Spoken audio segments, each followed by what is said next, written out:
Hello दोस्तों, नमस्कार। देवभूमि education Uttarakhand में आप सभी का स्वागत है। फ्रेंड्स, उत्तराखंड लोक सेवा आयोग द्वारा आज एक निस्तारण आदेश यहाँ पे जारी किया गया है। 12 जून 2023 को एडा द्वारा सूचित किया जाता है कि कनिष्ठ सहायक परीक्षा 2022 कंप्यूटर परिचालन के आधारभूत ज्ञान की प्रायोगिक परीक्षा और टंकण परीक्षा हिंदी अंग्रेजी में निम्नलिखित अभ्यर्थियों के तिथि परिवर्तन संबंधी प्रत्यावेदनों पर माननीय आयोग द्वारा सम्यक विचारोपरांत स्तंभ 3 में नवीन तिथि प्रदान किए जाते हुए प्रत्यावेदन निस्तारित कर दिए गए हैं। तो यहाँ पे जो कनिष्ठ सहायक जो टाइपिंग हुई थी उसमें जो कैंडिडेट्स उपस्थित नहीं हुए थे उनको एक अंतिम अवसर टाइपिंग का दिया गया है।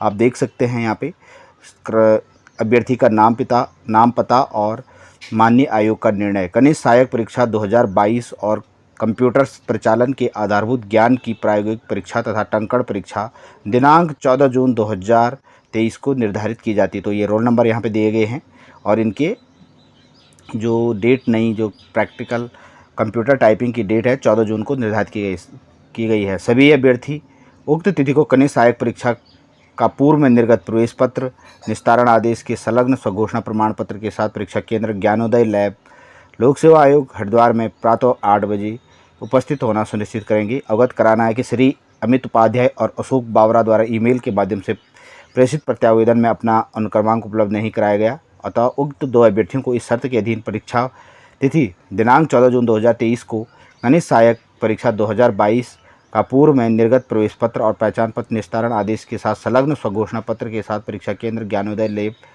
हरिद्वार में 8 बजे उपस्थित होना सुनिश्चित करेंगे तथा तिथि परिवर्तन अनुमन्य किया जाता है। तो यहाँ पे सभी कैंडिडेट के प्रत्यावेदन निस्तारित किए गए हैं और मौका दिया गया है नई कैंडिडेट ये जो कैंडिडेट एब्सेंट हुए थे कनिष्ठ सहायक की टाइपिंग में, ये इसमें इनको नई डेट दी गई है।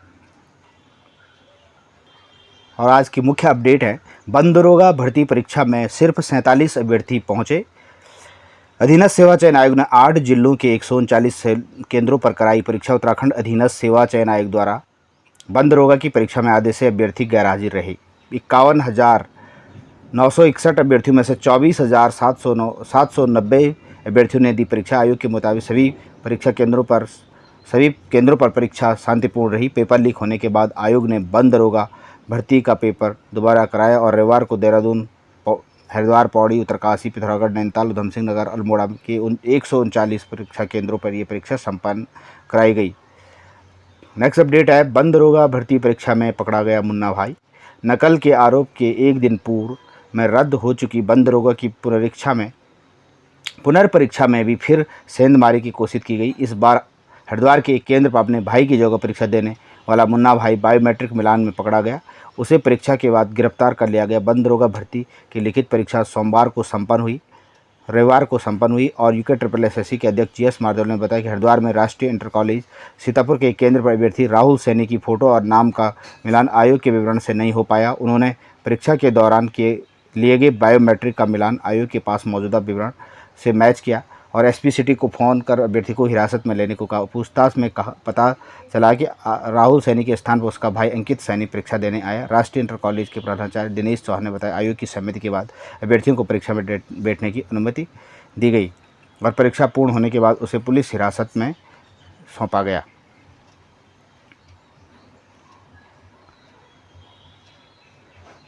आज प्रैक्टिस क्वेश्चन है आज का। PLI स्कीम अभी सरकार द्वारा लॉन्च की प्रोडक्ट लिंक इंसेंटिव स्कीम, इसके बारे में कौन से कथन सही है? उत्पादन लिंक्ड प्रोत्साहन योजना विदेशों पर भारत की निर्भरता कम करे, रोजगार बढ़ाने का लक्ष्य और भारत में विदेशी रिजर्व को बचाने के लिए। तो ये सभी इसका राइट आंसर हो जाएगा। ऑल ऑफ दी अबव इसका सही आंसर है। PLI स्कीम सरकार द्वारा मार्च 2020 में ये लॉन्च की गई थी। नेक्स्ट क्वेश्चन है, यूनिफॉर्म सिविल कोड के संबंध में यहाँ पे स्टेटमेंट दिए गए हैं। पहला है, UCC की उत्पत्ति औपनिवेशिक भारत में हुई जब ब्रिटिश सरकार ने 1835 में भारतीय कानून के संहिताकरण के एक रूप में आवश्यकता पर बल देते हुए अपनी रिपोर्ट प्रस्तुत की। दूसरा यहाँ पे ब्रिटिश सरकार को 1941 में हिंदू कानून को संहिताबद्ध करने के लिए BN राव समिति बनाने के लिए इसे मजबूर किया। इन सिफारिशों के आधार पर एक विधेयक अगले वर्ष उत्तराधिकार अधिनियम के रूप में अपनाया गया। तो ये स्टेटमेंट रॉन्ग हो जाएगा। ऑप्शन 20 का राइट आंसर। दो स्टेटमेंट यहाँ पे सही हैं। तो देख सकते हैं जो यूनिफॉर्म सिविल कोड है, आर्टिकल 44 भारतीय संविधान जो डीपीएसपी का पार्ट है, इसके अंतर्गत इसका प्रावधान भारतीय संविधान में किया गया है। और 1835 में ब्रिटिश कॉलोनियल पीरियड्स में इसमें रिपोर्ट सबमिट की गई और British rule forced government to form the BN Rao committee to codify Hindu law 1941। The based on these recommendation bill was then adopted in 1956 as Hindu succession act का रूप इसने लिया था। Thanks for watching video. जल्द मिलते हैं नए वीडियो नई इन्फॉर्मेशन के साथ। नमस्कार।